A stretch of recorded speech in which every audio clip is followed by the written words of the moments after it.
Hi everyone, it's Mrs. Sinclair again. This is part 2 of the Franche Family Challenge, where we asked you this morning if you could build your own reading den at home. Thank you so much for your ideas that you've put on our Facebook post.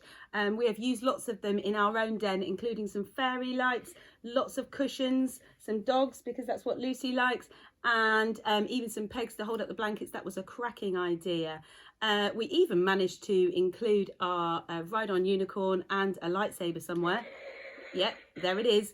And tonight we are going to read in our bedtime story inside our reading den. And the story that we're going to read tonight is The Squirrels Who Squabbled by Rachel Bright and Jim Field.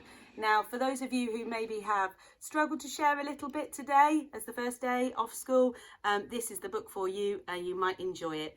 Okay, here we go. In a towering forest where summer had been, the cool air bit fresh and the mosses grew green.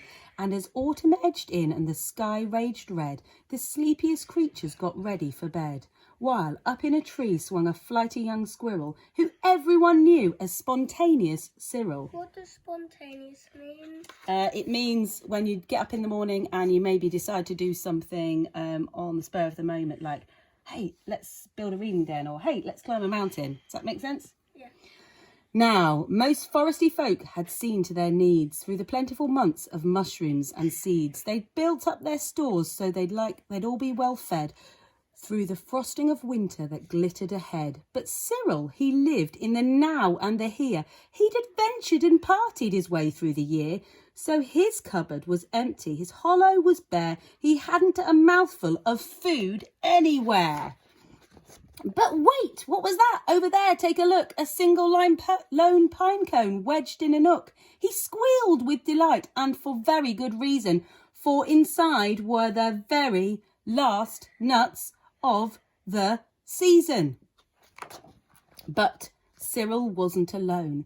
There were more hungry eyes. Yes, plan ahead Bruce had his sights on the prize. Though he'd gathered a mountain of bounty hard fought, Bruce was convinced he was one pine cone short. I simply must have it, he wistfully cries, as he dreamt of the fresh, juicy pine nuts inside. So, as Cyril set off on his way to the ground, Bruce, he was also last pine cone bound. They sprinted and scurried with no time to gamble. They scratched at the bark in their scampering scramble. But their panic and haste shook the tips of the spruce, and the pine cone, it trembled, and then it came loose. Both squirrels gave chase at a lightning pace. This was the start of a wild, nutty race. It's mine! Shouted Cyril. No, mine! Hollered Bruce. You don't stand a chance! Give up! It's no use! I'm hungry! Cried Cyril. This cone is not yours! Stay back! Shouted Bruce. This cone's for my stores! It boinged over bushes and flew through the air. It binged on the nose of a slumbering bear. It bounced over boulders and came to a stop! Then teetered and wobbled and quivered and plop. Both squirrels followed. Oh, the water was fast. Would they learn that they needed each other at last? But each was intent on how he could win, so they didn't quite notice a bird sweeping in.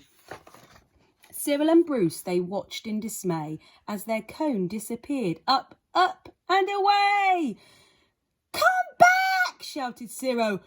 There are nuts! Exclaimed Bruce, but all hope was gone. It was simply no use. And meanwhile they drifted right up to the ledge. Greed, it was driving them over the